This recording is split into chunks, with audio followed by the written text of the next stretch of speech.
Hey guys, True Grit Scott Bulletproof Saws. March 16th, we just got the snow melted up in a day. Beautiful weather here today in northeastern Pennsylvania. It's got to be every bit of 65 degrees. I'm just about sweating in a t-shirt after going through, -10, -12, -15 Arctic weather for a month there. It got better. First off, I kind of screwed the pooch. I had 7 saws go out in the last week, and I didn't get videos of everything because I was so busy between building, tuning, getting ready, running around with family stuff that I didn't get to do everything that I wanted to do. The weather wasn't great. Our power was out for 3 days because of windstorms. Then the day the power comes back, we get, 8 more inches of snow on top of the 5 that we already had. No excuses, it's just been a little bit hectic. I didn't get video of those 460 builds. They were nice saws, and I very much wanted video of them.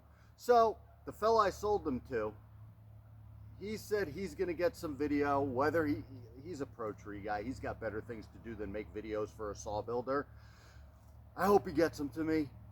He's a pretty good guy, so I expect he will at some point, but it's not going to be high up on his priority with weather like this and the tree season's back in full force. So he'll get them when he gets them.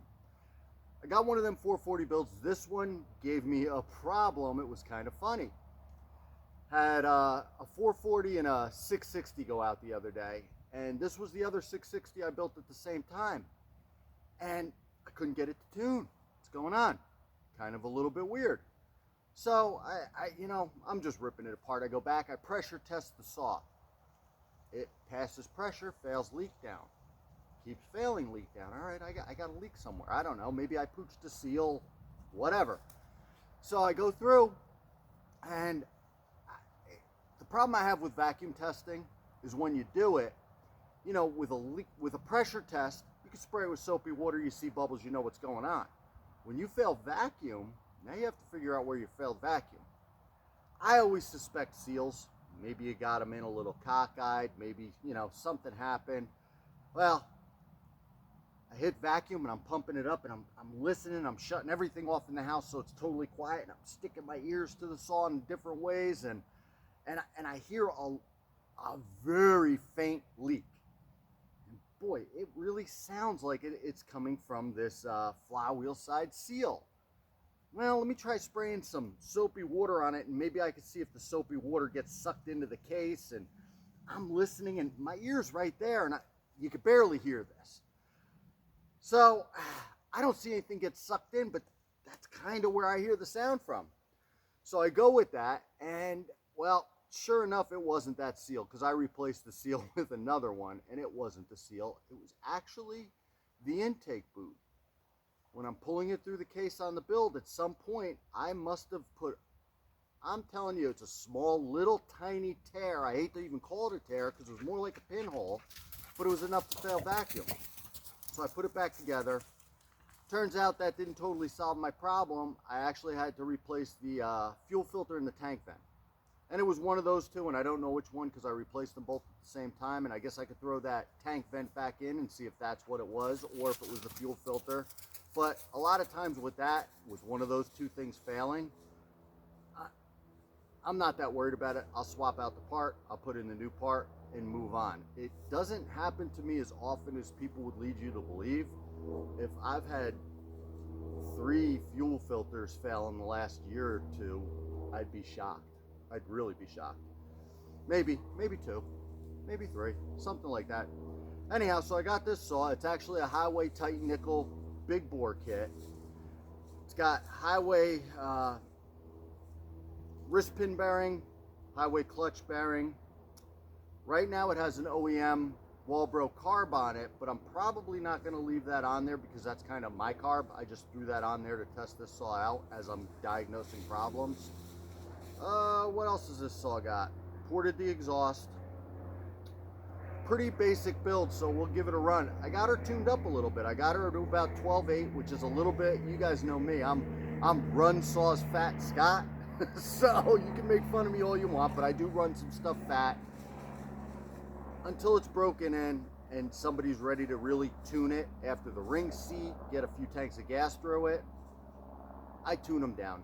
Like I said before, I got guys throwing them right in the mills and doing crazy stuff with them, so I tune them down, but I'm pretty sure everybody gets them from me and tunes them right up anyway, so it's probably not worth my trouble. Anyhow, she's tuned at about 12.8. She sounds pretty good. I got a Farmer Tech 20-inch chain on it, and the decomps plugged. I don't know what else to tell you. I was running it a little while ago, so we'll see if it'll just start right back up or if I've been yakking too long and I have to choke it. Oh, I got the West Coast style clutch cover on it just to see how it looked, and I really like these clutch covers. I like that bigger thing, and on milling, I like the way it throws the chips right down in a row. Makes it for easy cleanup, but anyhow.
I don't know where I missed that, but I'm trying not to rock this chain.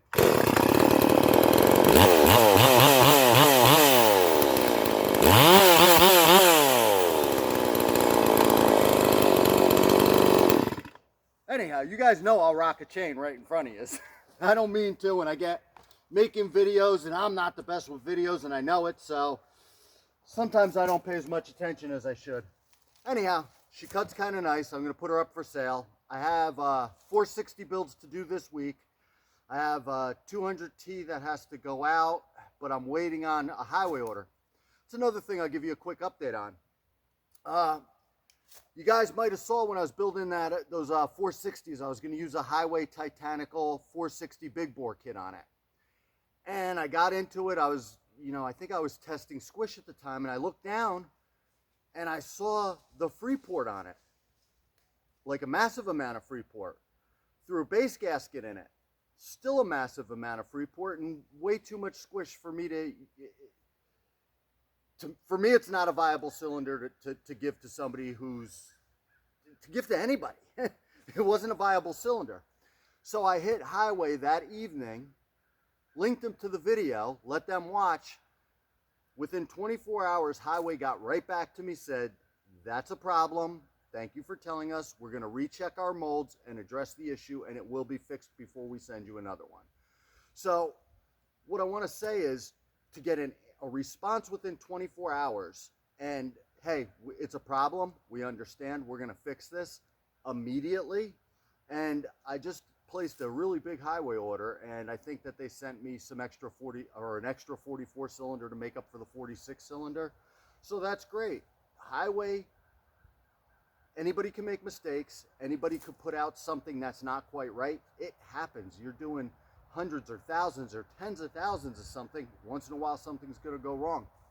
But to me, the biggest thing is what that company does when something does go wrong. Do they make me wait a month? Do I have to argue for days and days and days and waste countless hours? And there are some aftermarket companies that you have to argue with for weeks before you get a part, and then you're waiting 2 months for a part to be shipped to you.